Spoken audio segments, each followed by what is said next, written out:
बोलिए श्री सद्गुरु महाराज जी की जय। सच्चे दरबार की जय। उमापति महादेव की जय। श्री कृष्ण बलदेव की जय। सद्गुरु आशुतोष महाराज जी की जय। प्रिय भगवत प्रेमियों, हमेशा की तरह आज भी प्रभु के चरणों में बैठ करके सत्संग विचारों को श्रवण करने का सुंदर अवसर हमें प्राप्त हो रहा है। प्रभु की कृपा है, दया है कि नियमित सत्संग विचारों की श्रृंखला आप तक प्रभु कृपा से पहुंचती है। आप उसको सुन करके अपने जीवन को धन्य कर रहे हैं। आप उसको सुन करके आप अपने जीवन को लाभान्वित एवं आध्यात्मिक गति को प्राप्त कर रहे हैं। भाइयों बहनों, भक्ति का पथ बड़ा अनूठा पथ है। भक्ति का पथ बड़ा अनोखा मार्ग है। ये मार्ग तपस्या का मार्ग है। ये मार्ग साधकों का मार्ग है। ये मार्ग श्रेष्ठता का मार्ग है। और आप ये भली भांति जानते हैं कि श्रेष्ठ बनने के लिए तपस्या तो करनी पड़ती है। श्रेष्ठ बनने के लिए अच्छे विचारों को जीवन में जगह देनी पड़ती है। श्रेष्ठ बनने के लिए हमें अध्यात्म की ऊंचाइयों को छूना पड़ता है। संसार में जहां तक भी कुछ अच्छा है, संसार में किसी में अच्छा नजर आता है तो वो ईश्वर की वजह से है। उसका सीधा संबंध, अच्छाई का संबंध ईश्वर से होता है। इसलिए महापुरुषों ने कहा कि अगर आप अध्यात्म की ऊंचाइयों को छूना चाहते हो तो श्रेष्ठ विचारों को अंगीकार करो, उनको अपने जीवन में लागू करो और अपने जीवन में लागू करके आप ऊंचाइयों को प्राप्त करो। इसी संदर्भ में ये बात आती है, अस्तो मां सद्गमय तमसो मां ज्योतिर्गमय, कि हम अंधेरे को छोड़ प्रकाश की ओर गमन करें, प्रकाश की ओर बढ़े, जो हमें हमारे मूल से जोड़े, हमें हमारे मूल लक्ष्य तक पहुंचाए। और इसमें सबसे बड़ा सहायता अगर कोई करते हैं तो सत्संग विचार करते हैं।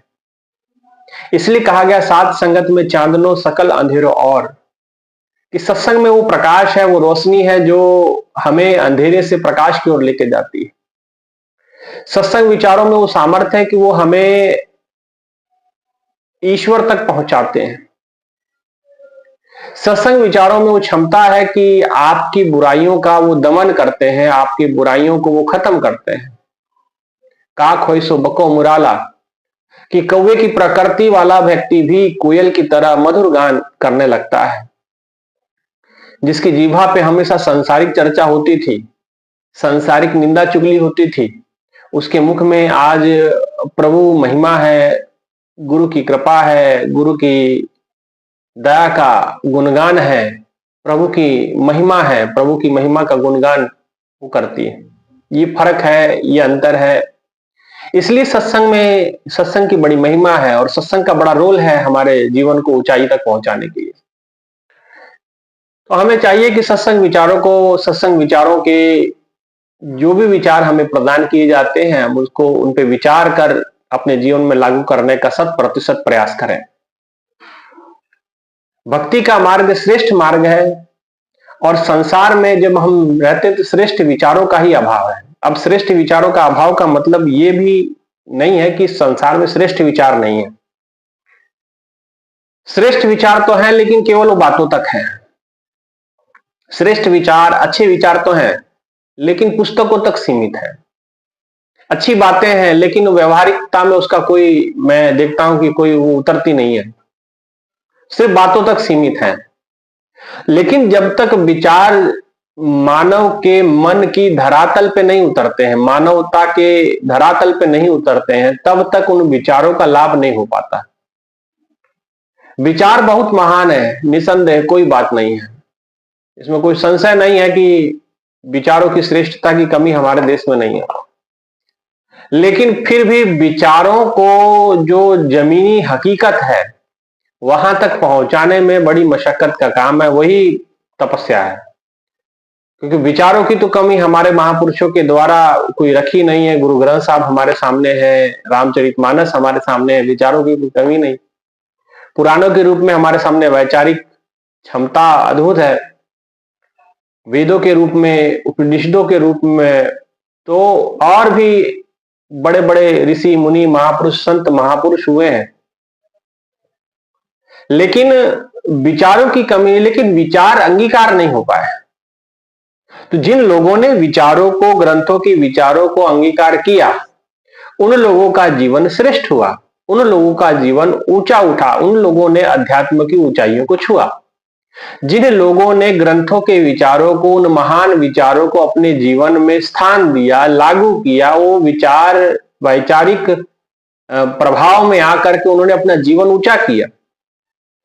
तो हमें भी आवश्यकता पड़ती है कि हम भी अपने वैचारिक क्षमता को बढ़ाएं और वैचारिक क्षमता के साथ साथ उन विचारों को अपने जीवन में लागू करें, क्योंकि धर्म यही सिखाता है, धर्म का मूल मकसद। अब धर्म के चर्चा चली तो धर्म के अंदर यही आता है। धर्म की परिभाषा देखेंगे कि तो उसके अंदर धर्म के 10 लक्षणों की चर्चा आती है। झूठ ना बोलना, सत्य का आचरण करना, इंद्रियों में निग्रह, परमात्मा का दर्शन, विचारों में शुद्धता, अपने इंद्रियों पे संयम, ऐसे करके 10 लक्षणों की चर्चा उसमें आती है। तो धर्म वैचारिक रूप से तो हम बहुत बढ़िया बढ़िया बातें करते हैं कि ऐसा है, वैसा है, ये होना चाहिए, वो होना चाहिए, लेकिन जब धरातल पे देखते हैं, मानव मन के धरातल पे धर्म के कोई विचार मैं देखता हूं कि आज के समय में लागू नहीं होते हैं। विचारों की चर्चा बहुत है कि नहीं ऐसा होना चाहिए, वैसा करना चाहिए, इस प्रकार से जीना चाहिए, अच्छा बनना चाहिए, ठीक है, वो सब जगह अपनी जगह ठीक है, लेकिन उसे इंप्लीमेंट जो अपने जीवन पे लागू नहीं कर पाते हैं। तो उसे इंप्लीमेंट करने के लिए ही हमें थोड़ा सा तप करना पड़ता है। उसको इंप्लीमेंट करने के लिए, उन विचारों को अपने जीवन में लागू करने के लिए ही हमें परिश्रम है, क्योंकि श्रेष्ठ बनना है तो परिश्रम, वो भी सही दिशा में।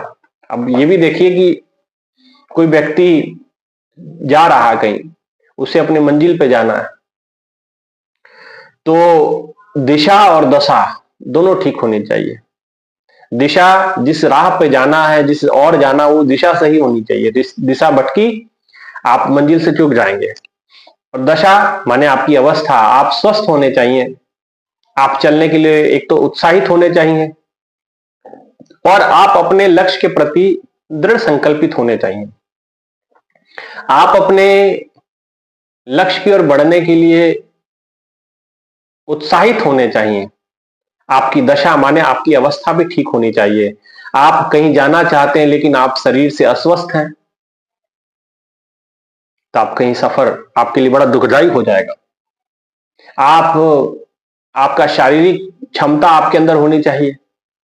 तो इसलिए महापुरुषों ने आयुर्वेद की रचना की कि भाई भक्ति करनी है तो शरीर के द्वारा करनी है, तो शरीर शुद्ध होना चाहिए, पवित्र होना चाहिए। शरीर में शक्ति कैसे बचे, शरीर स्वास्थ्य लाभ कैसे हो, ये तमाम चर्चा है। तो शारीरिक अवस्था, मानसिक अवस्था, ये आपकी सही होनी चाहिए अगर आप दिशा में जाना चाहते हैं, परमात्मा की श्रेष्ठता की ओर बढ़ना चाहते हैं। क्योंकि दशा सही है, दिशा सही है, तो आपको मंजिल से कोई नहीं रोक सकता आपको वहां पहुंचने में। अगर दिशा सही है पर दशा सही नहीं है, तब भी आप आगे नहीं बढ़ सकते। जैसे अनेकों उदाहरण आप इतिहास के अंदर मिलेंगे कि दिशा सही थी लेकिन दशा सही नहीं थी, माने अवस्था ठीक नहीं थी। उसमें पृथ्वीचंद का नाम आता है। गुरु अर्जुन देव जी के भाई थे, चौथी पातशाही के पुत्र थे। गुरु अर्जुन देव जी की दिशा भी सही थी, दशा भी सही थी, गुरु के चरणों से प्रेम भी भरपूर था, मानसिक स्थिति भी बिल्कुल ठीक थी। और लेकिन पृथ्वीचंद की मानसिक स्थिति ठीक नहीं थी, दशा गड़बड़ थी। उसकी स्थिति में लालच था, लोभ था, गुरु गद्दी चाहता था। और उस गुरु गद्दी के, ठीक है, चाहना, किसी पद को आप प्राप्त करना चाहता है, ये कोई बुरी बात नहीं है, लेकिन उस उसके खातिर आप किसी के साथ अन्याय कर दें, ये फिर गलत हो जाता है। मान लीजिए कोई व्यक्ति बड़े पद पे जाना चाहता है, तो ठीक है, बहुत अच्छी बात है, आप पद पे पहुंचिए, लेकिन किसी का हानि करके, किसी को दबा के, किसी को कुचल के आप ऊपर जाना चाहते हैं, तो ऐसी उन्नति कभी आपको परमात्मा तक नहीं पहुंचाती। आप कभी श्रेष्ठ नहीं बन पाते। आप उस पद को प्राप्त भी कर जाएं, तब भी आप उस पद की गरिमा के अनुरूप नहीं होंगे। इसलिए चाहिए कि आपकी अवस्था ठीक चाहिए, आपके अंदर जो पद लुलुपता है ये नहीं होनी चाहिए कि आप किसी की हानि करके वो पद को प्राप्त करें। और पृथ्वीचंद के अंदर यही था, वो जानते थे कि भाई गुरु अर्जुन देव जी के अंदर वो सारी क्वालिटी है, और उनका गुरु के चरणों में प्रेम है, और गुरु के बारे में भी वो जानते हैं कि गुरु के मन में भी उनके प्रति झुकाव है, सेवक के प्रति झुकाव है। जो पद लुलुप होते हैं उनको पता होता है कि हमें खतरा किस व्यक्ति से। ये अक्सर ये बात होती है कि जो बड़े पद पे होते हैं उनको पता होता है कि हमारे इस पद को खतरा किससे है, वो उसको कस के रखते हैं। तो भाइयों बहनों, लेकिन गुरु के चरणों का जो प्रेम है, गुरु के चरणों की जो भक्ति है, परमात्मा की भक्ति, वो कभी आपको नीचे नहीं बैठने देती, वो उठा देती है आपको ऊपर। वो ऐसा ताकत है, ऐसी फोर्स है, ऐसा बल है, वो आपको ऊपर की ओर उठाते जाती है। आपको पद नहीं मिला तो, क्योंकि वो पद के लिए तो काम कर नहीं रहा है, वो गुरु गद्दी के लिए गुरु अर्जुन देव जी काम नहीं कर रहे हैं, वो भक्ति कर रहे हैं गुरु को प्रसन्न करने के लिए, भगवान की प्रसन्नता के लिए वो सेवा कर रहे हैं। गुरु गद्दी के लिए सेवा नहीं कर रहे थे वो। और जो पद का लाभ भी, पद की लोभ भी त्याग कर देता है और केवल उसके लक्ष्य के ऊपर ध्यान रहता है, जिसका केवल ईश्वर के ऊपर ध्यान रहता है, ऐसा व्यक्ति ऊंचा उठ जाता है। और गुरु अर्जुन देव जी उस अवस्था में थे। लोगों ने लाख बुराइयां की, लोगों ने लाख छुपाया, लोगों ने लाख बरगलाया, लेकिन वो अपने पद को प्राप्त कर गए, उस परम अवस्था को प्राप्त कर गए। उस परम अवस्था से प्राप्त करने के लिए कोई रोक नहीं पाया, क्योंकि दिशा सही थी, दशा सही थी, आंतरिक जगत में उनकी पकड़ मजबूत थी, उनकी मानसिक अवस्था भी ठीक थी, और जो मनो उत्साह होता है वो अधिक था, प्रेम बहुत था। और प्रेम, जिन प्रेम किया तिन्हीं पर पायो। प्रेम एक ऐसा सूत्र है, वैराग ऐसा एक ऐसा सूत्र है जो भगवान को बहुत जल्दी अपनी ओर खींच लेता है। इंसान की, जीव की शिव के साथ भेंट बहुत जल्दी हो जाती वैराग के कारण, है ना। इसलिए आपने देखा होगा कि, लेकिन वो शमशानी वैराग नहीं था, वो परमानेंट वैराग था। शमशानी वैराग क्या होता है? शमशान के अंदर आप जाएंगे, कोई मर जाता व्यक्ति, तो आप देखेंगे कोई बहुत सारे लोग उसको मिलने आते हैं, देखने आते हैं। मिलने का मतलब अब वो तो जा ही चुके, मर ही चुके हैं जो जाने वाले हैं। तो आप किसी की शमशान यात्रा में जाते हैं, अब उस व्यक्ति को शमशान घाट में चिता में लिटा दिया गया, अब उसको अग्नि लगाई जा रही है। हम सब खड़े होकर के वहां देख रहे हैं, सारी जनता देख रही, सबके मन में चर्चा है कि नहीं, ये तो ठीक नहीं हुआ, बड़ी जल्दी चले गए। पर फिर इधर से की दूसरे की आवाज आती, नहीं नहीं, ये तो जाना ही है, ये तो सबके साथ है, सबको वहां की यात्रा करनी ही है, सब लोग ईश्वर तक पहुंचने वाले हैं, सबकी ये तो तय बात है, मरना तो सबको है। तो इस प्रकार की जो उस समय बैरागी बातें हमारे मन में आती हैं, लेकिन वो शमशान तक ही होती है। जैसे शमशान से बाहर निकले, अरे फोन आ गया, देखो दुकान में कोई नहीं बैठा हुआ, बड़ा रश चल रहा है, भीड़ चल रही है, वहां जाना है। और जैसे शमशान घाट छोड़ा, वो बैराग भी वहीं छूट गया।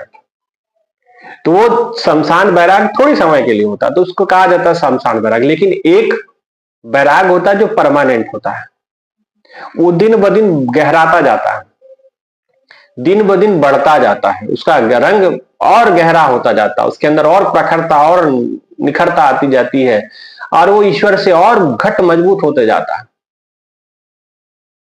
तो शमशान बैराग नहीं चाहिए।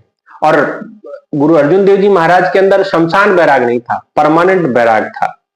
और पृथ्वीचंद के अंदर शमशान बैराग था, वो बैरागी नहीं था। पद लोलुप था। जो लोलुप होता है, पद लोलुप, किसी पद की प्रतिष्ठा के लिए काम करता है, तो बैरागी नहीं हो सकता। इसे ये एक उदाहरण बहुत अच्छा रामचरितमानस में आता है भरत जी का। तो भरत जी के विषय में आता है कि धर्म न अर्थ न काम रुचि, चाहू न पद निर्वाण। निर्वाण पद भी जो सर्वश्रेष्ठ, भक्ति का सर्वश्रेष्ठ पद कहा जाता है। अगर कोई भी जति जति संतोषी संतोखी योगी है, तपस्या करने वाला है, जति है, सन्यासी है, बैरागी है, ग्रस्त है, कोई भी किसी प्रकार की भक्ति करता है, तो उसका आखिरी जो पद होता है वो निर्वाण पद माने मोक्ष पद होता है। लेकिन भरत जी के विषय में आता है, धर्म न अर्थ न काम रुचि, चाहू न पद निर्वाण, जन्म जन्म रति राम पद, यही वरदान मोहयान। कि मुझे धर्म की इच्छा नहीं, धर्म का भी इच्छा नहीं है, मेरे को अर्थ मिले, पैसा मिले, धन मिले, कोई पद मिले, कोई इच्छा नहीं। धर्म न अर्थ न काम रुचि, ना किसी प्रकार की कामना ही मन में है, ना कोई रुचि ही है किसी चीज में। जन्म जन्म रत राम पद, कि जन्मों जन्मों में मैं प्रभु श्री राम के चरणों की सेवा करूं, उनके पद में रत रहूं, यही वरदान मोहयान, कि मुझे यही वरदान। तो वो ऐसे बैरागी जो परमानेंट बैरागी थे,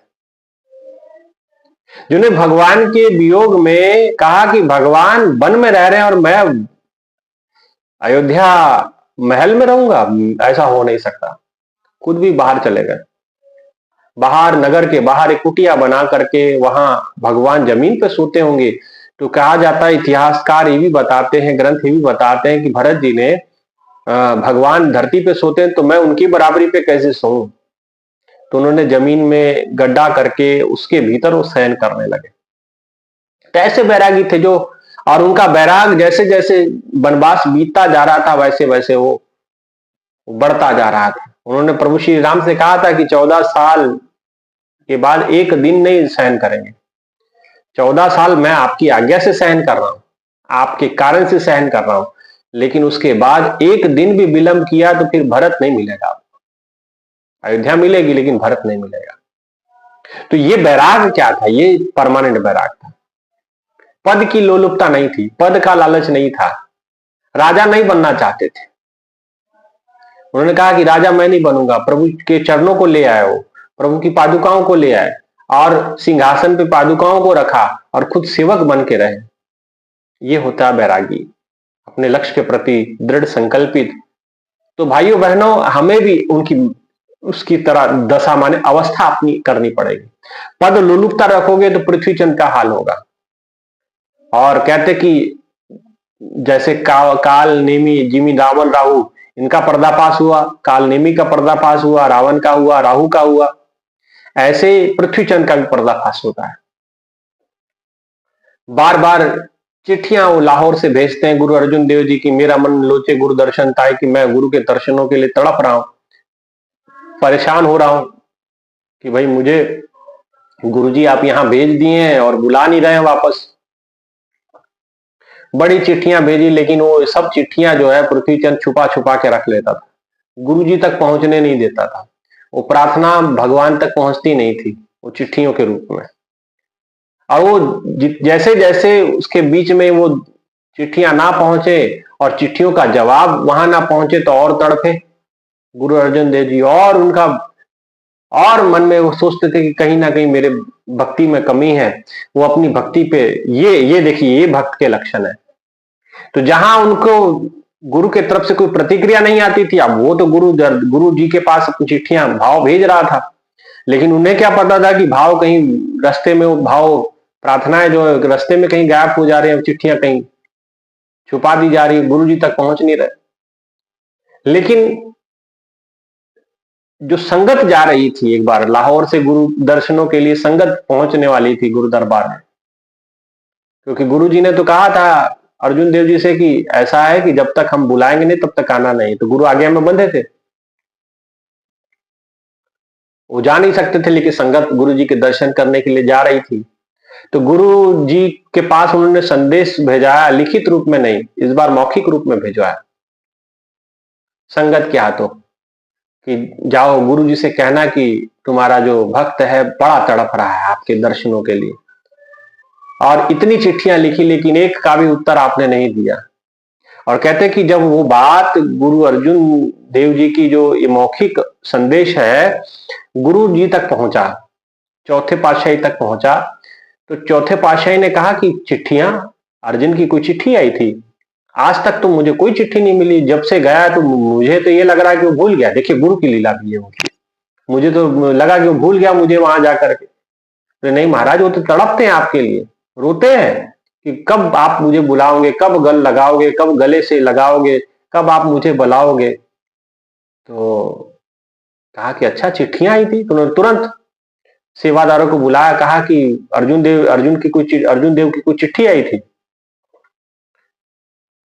तो उन्होंने जांच पड़ताल करवाई, पता चला कि चिट्ठियां तो आई थी, तो ये पृथ्वीचंद को दी थी, जो भी संदेश वाहक लेकर के आया था उनसे पता करवाया कि आपने चिट्ठियां किसको दी है।